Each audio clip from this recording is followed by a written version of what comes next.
बड़ी खबर आपको बता दें, हमास से जंग के बीच इस वक्त की बहुत बड़ी खबर मिल रही है। इजरायल की सेना ने गाजा के रतीसी अस्पताल के नीचे सुरंगों का जाल मिलने का दावा किया है। हमास की इन्हीं सुरंगों में 7 अक्टूबर को बंधक बनाए गए इजरायलियों को रखे जाने का भी दावा है।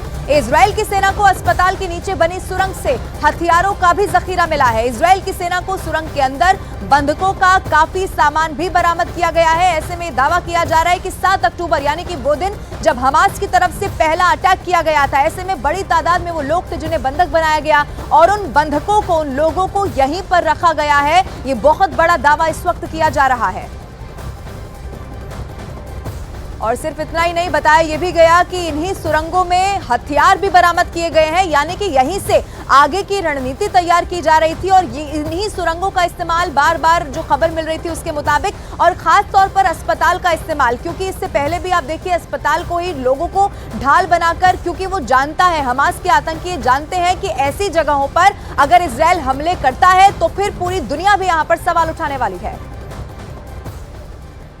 अब इजरायल की सेना गाजा में तो घुस चुकी है, लेकिन अब वही हो रहा है जिसका खतरा नेतन्याहू को इससे पहले था। हमास का दावा यह है कि उसने इजरायल के 150 से ज्यादा टैंक और बख्तरबंद गाड़ियों को तबाह कर दिया है। गाजा में लड़ते हुए इजरायल की 44 सैनिकों की मौत हो चुकी है और अब हमास के बारूदी जाल में उसके कई कमांडो फंस सकते हैं।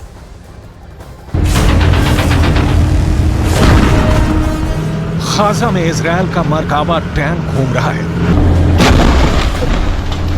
जैसे किसी जंगल में शेर घूमता है, आजादी से, पूरे दबदबे से, और जहां चाहे किसी का भी शिकार करता है। मरकाबा टैंक गाजा के खंडहरों के बीच एक एक कोने को तलाश रहा है। मरकाबा टैंक को जहां हल्की सी भी हरकत दिख रही है, वहां वो गोला फायर करता है। इजरायल की ये बख्तरबंद वाली पावर रात में भी हमास पर नजर रख रही है।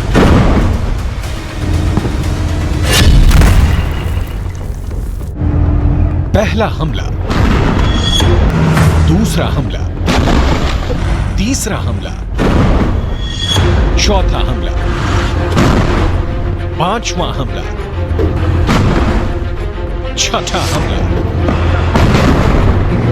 सातवां हमला।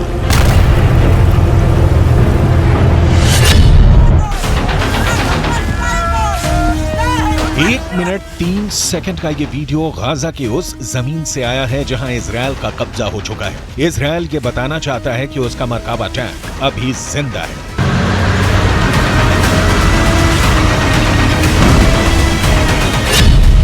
अभी उसने उत्तरी गाजा में चढ़ाई कर दी है। हर टैंक के निशाने पर है हमास। इजरायल का टैंक हर एक दुश्मन को चुन चुन कर मार रहा है।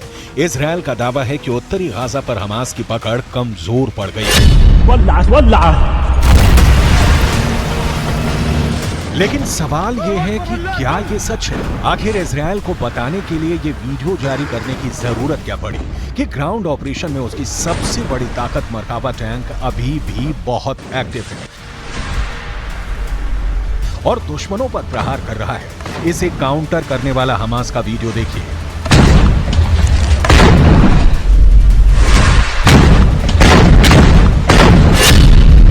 खंडहर बन चुके गाजा की एक इमारत से दिखाई देता है इजरायल का मरकाबा टैंक। हमास मोर्चा संभालता है और फिर छुप कर फायर करता है यासीन रॉकेट।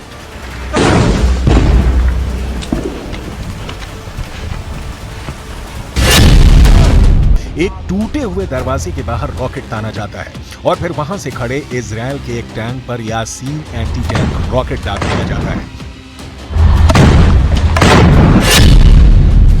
तीसरा हमला भी आड़ से किया जाता है। टारगेट पर इजरायल का टैंक है और हमला भी यासीन रॉकेट से किया जाता है। हमास का यह रॉकेट पूरी दुनिया में चर्चा का मुद्दा बन गया है।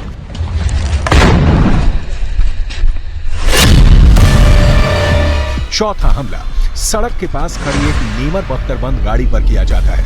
इसमें 9 सैनिक बैठते हैं, इसलिए नुकसान का अंदाजा लगाइए।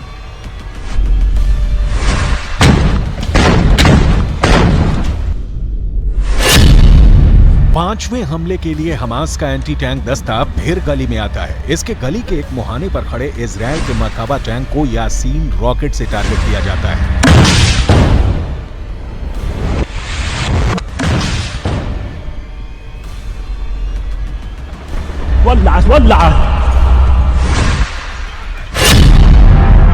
छठे हमले के लिए फिर यासीन टैंक से निशाना साधा जाता है।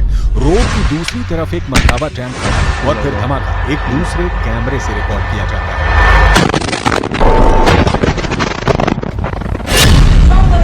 सातवां अटैक बहुत ही खतरनाक है।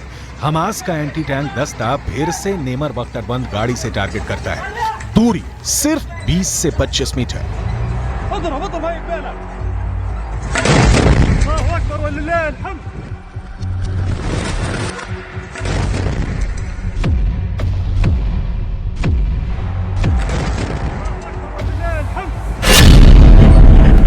आठवां हमला एक बुलडोजर पर होता है। ये है इजराइल का बख्तरबंद बुलडोजर D9। हमास इस पर रॉकेट से वार नहीं करता, बस इस पर पेट्रोल डालकर आग लगा देता है।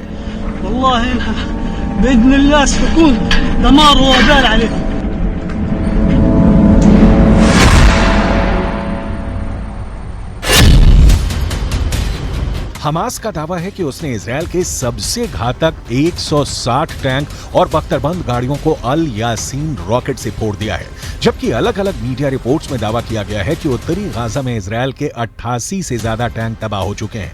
वहीं अल कस्साम ब्रिगेड का दावा है कि 25 टैंक तो सिर्फ पिछले 48 घंटे में तबाह हो चुके हैं। हालात ऐसे हैं कि गाजा की गलियों में कुछ ऐसी आमने सामने की जंग चल रही है। गाजा में स्ट्रीट फाइट हो रही है।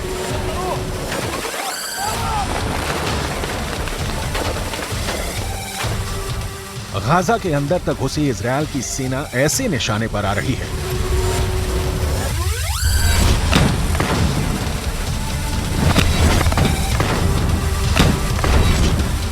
गाजा के अंदर इजराइल के टैंक को ऐसे उड़ा रहा है हमास। दिन के 24 घंटे, घंटे के 60 मिनट और मिनट के 60 सेकंड हमास के लड़ाके ऐसे छिप कर वार कर रहे हैं।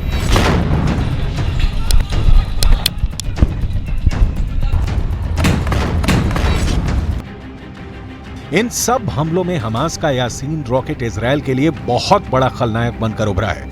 यासीन रॉकेट कैसा होता है, इसे समझने की कोशिश करते हैं। ये रॉकेट एक तरह से आरपीजी यानी रॉकेट प्रोपेल्ड ग्रेनेड का ज्यादा खतरनाक वर्जन है, जो रूस के PG-7VR की नकल कहा जा सकता है। इस रॉकेट में 2 स्टेज वॉरहेड लगे हैं, यानी इसमें 2 जगह विस्फोटक होते हैं, जिसे टैंडम वर्जन कहा जाता है। यानी एक विस्फोटक आगे होता है, जबकि पीछे की तरह 105 मिलीमीटर में बड़ा विस्फोटक होता है। टैंक में एक्सप्लोसिव रिएक्टिव आर्मर कवच को पहला विस्फोटक भेद देता है, जिसके बाद 105 मिलीमीटर वाला वॉरहेड बड़ा ब्लास्ट करता है और ये किसी भी टैंक के बख्तर को भेद सकता है। एक बार ये वॉरहेड टैंक में घुसता है तो समझ लीजिए अंदर जो भी होगा वो जल जाएगा, उसके बचने की कोई उम्मीद नहीं होती। इसी रॉकेट से 7 अक्टूबर को हमास ने इजराइल के टैंक पर हमला किया था। हमास के नए नए वीडियो आ रहे हैं जिसमें गली मोहल्लों से युद्ध दिखाया जा रहा है। हर जगह यासीन रॉकेट ही हमास का सबसे सटीक हथियार साबित हो रहा है।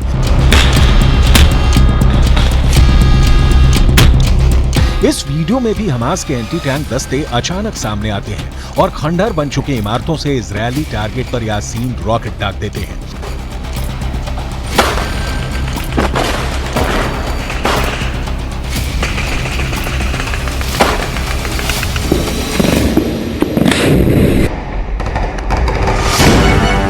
इस रॉकेट को हमास ने अब अपनी जरूरत के मुताबिक तैयार कर लिया है और वो इजराइल के टैंकों और बख्तरबंद गाड़ियों पर इससे हमला कर रहा है। दुनिया भर में ये किसी भी मिलिशिया का सबसे खतरनाक हथियार माना जाता है, क्योंकि ये किसी भी बड़े एंटी टैंक मिसाइल के मुकाबले सस्ता होता है, लेकिन तबाही उतनी ही मचाता है। यासीन रॉकेट का नाम हमास को कायम करने वाले शेख अहमद यासीन के नाम पर रखा गया है। 2004 में इजराइल ने एक हमले में शेख अहमद यासीन को मार डाला था, लेकिन अब इस रॉकेट को अपना सबसे बड़ा हथियार बना चुके हमास ने एंटी टैंक दस्तों में इसकी सप्लाई तेज कर दी है।